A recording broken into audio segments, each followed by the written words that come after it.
Hey YouTubers, Prep for Life here doing a quick EDC bag video.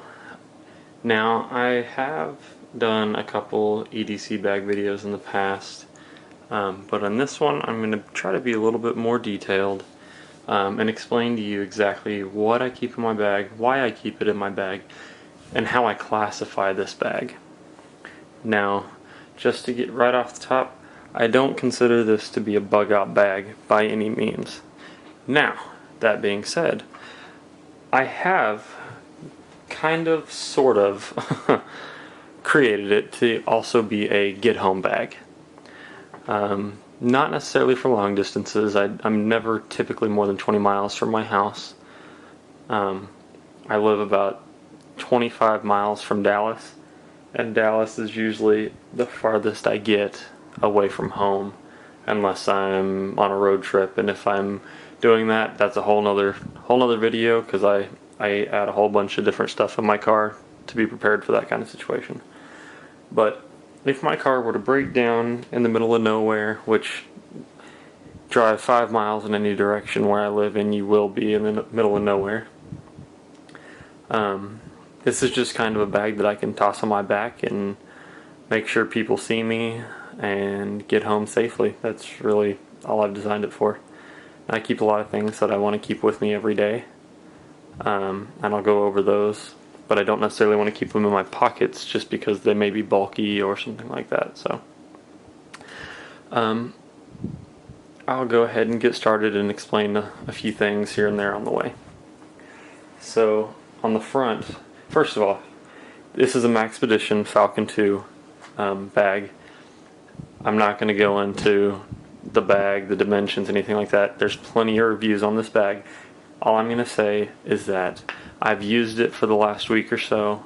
I previously had a Maxpedition Monsoon, didn't like the single strap, immediately went and bought this bag, and I've really enjoyed carrying this one so far. And I actually did test it, because the reason I got rid of the Maxpedition Monsoon was because of the single strap, because it is part of the Gear Slinger series. Was very, very uncomfortable on a walk that I had to take with my bag. I was caught in a situation where I needed to take my bag and walk a long distance, and it was the most uncomfortable distance I've ever walked with a bag. So that I got rid of, or I still have it, but I'm in the process of getting rid of it and have switched to the Falcon II. A little bit smaller, but much easier to compartmentalize, my items that I have in the bag. I chose blue because I thought that it was the least military / law enforcement looking. Yes, it still has the MOLLE webbing, but you very rarely see any type of military or law enforcement carrying a royal blue bag. I didn't get green or black. I'm not trying to hide from anybody, and if I did, I really do think this bag at night would be kind of difficult to see, so I'm not really worried about it. But that's the bag. It has, I think, a total of 4 compartments, plus a concealed carry / water bladder compartment, which I'll go over in a minute.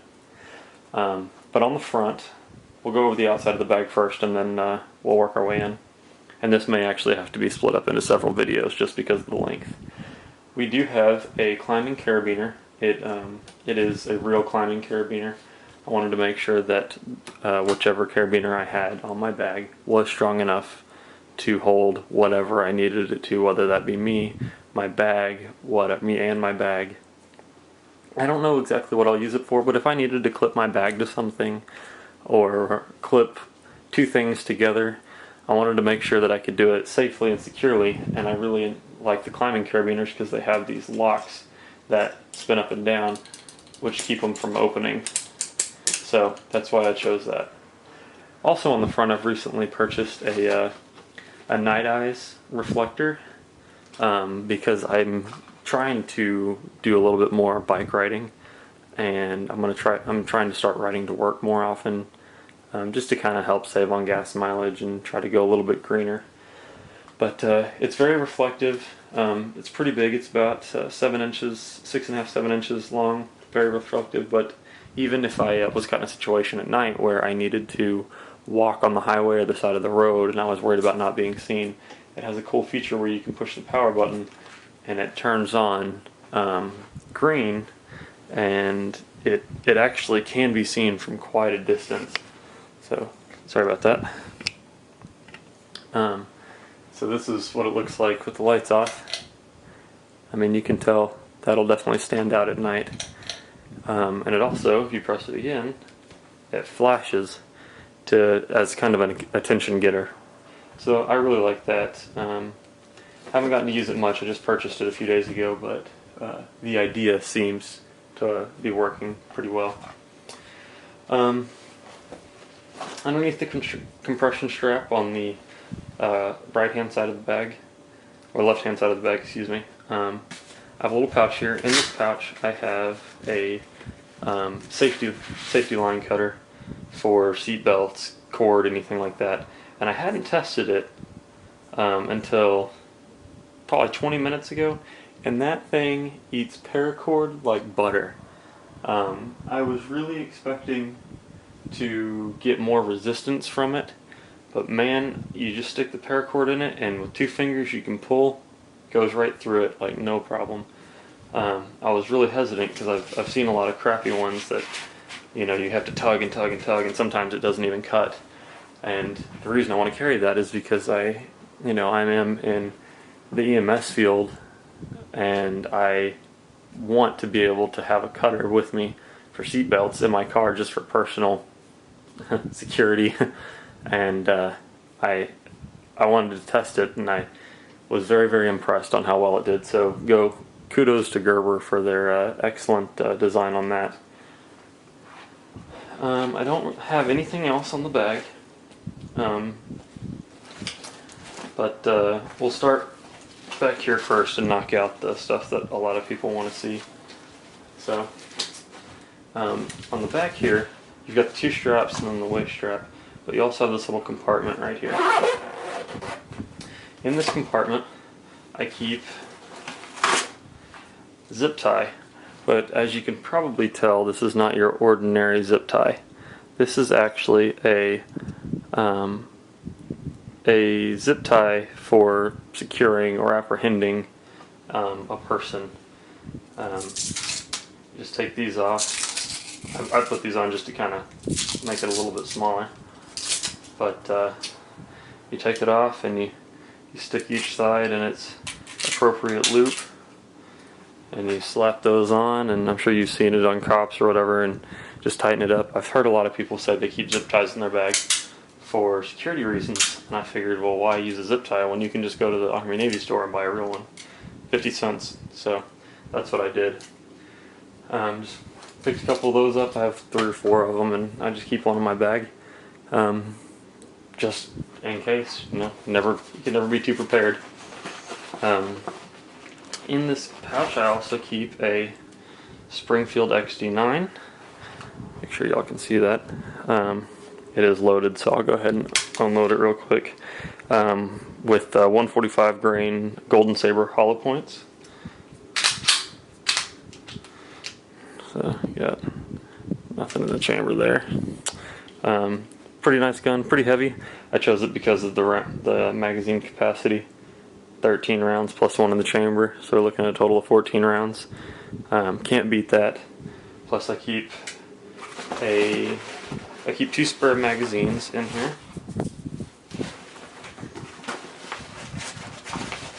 And off topic, one of the things I really like about this bag is that it stands up on its own. No problem. Just the design of the bag allows it to stand up, and I think that's fabulous. I keep another 16 round magazine full of the same 145 grain Golden Saber copper jacketed hollow points, but I also keep another 13 round mag of some, we call it rat scat. It's basically a shotgun shell for your handgun for rodents and that kind of thing. So I keep a total of, let's see, got 14, 16, so a total of 30 rounds for my firearm in the bag, which I think is plenty sufficient. Not worried about it. So we'll flip back to the front real quick. Oh yeah, and I keep a little, just for kicks, a little clip here that I can clip things to. Has my blood type on the side. Won't matter, nobody will look at it, and the hospital will test your blood type anyways in that situation, but you know, it's always fun to have. Recently picked up a Streamlight Argo HP. It's a 55 lumen headlamp. Haven't played with it much. I just purchased it for part of that same package I told you about, riding my bike more often to work. So hopefully I'll try to not do a review, but kind of give you my thoughts on it here shortly when I get to play with it a little bit more. So I also keep a Streamlight PT2L, which is the CR123A batteries. Takes 2 of them. It's 180 strobe, and then low I think is 12. But this thing is sick. It's $45, and if you want a small flashlight that you can keep with you all the time, the thing is sick. It's super bright. I love it. Spare thing Carmex. Can't ever have too much Carmex. I've said that in all my videos, and I'll stand by it.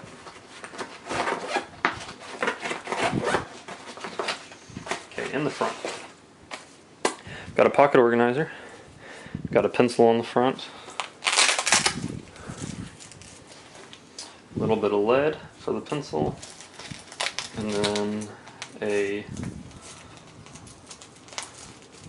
micro USB. You can tell, give you some size comparison. It's not much bigger than the tip of my finger. It's pretty cool. It's 8 gigs, and it's super tiny. It's made by PNY, but I really like it. I keep a lot of my personal files, some medical records, shot records, copies of birth certificate, driver's license, social security card, that kind of stuff, but it's all encrypted. And then on the inside, keep a few things. Keep my Leatherman Wave, and inside the pocket are all the bits that go with it. Uh-oh. I keep the this WD-40 thing in here. Luckily it's one of the ones that you have to push down for it to come out so it doesn't spill, or else we would have a huge mess right now. One of the Stanley mini bit drivers, I'm sure everybody's seen that. Can't think what these are called. Anyways, razor blade, a Sharpie, a tool, and a highlighter. So, and some safety pins. I always keep lots of safety pins. They come in handy all the time. More so when you carry them. Sharpie, just in a stainless steel case. I got this instead of getting one of those cold steel sharks or whatever they're called. So I like it a little bit nicer, a little bit smaller, but I feel like it'll be just as tough. Got the Smith & Wesson Military and Police pen. Girlfriend got this for me for Easter, and it is awesome. I love this thing. It is kind of heavy, kind of big, but man, you talk about not being able to carry a gun, you won't need one if you have this in your hand. This thing that is quite a striking device. So I don't ever intend on using it, but it's nice to have, and it's also nice to know that if you have this pen in your pocket, it's not going to break and leak everywhere. I mean, it's made out of some good aircraft aluminum, I believe, and it's not going to break, so you don't have to worry about it leaking all over your clothes. So this is actually where I'm going to end the first video, just so I stay within the 15-minute time limit. So look down, I should have a link somewhere that goes to video 2. If not, if you look on the right hand side of the screen, there will be a link to it. So check it out. Thanks.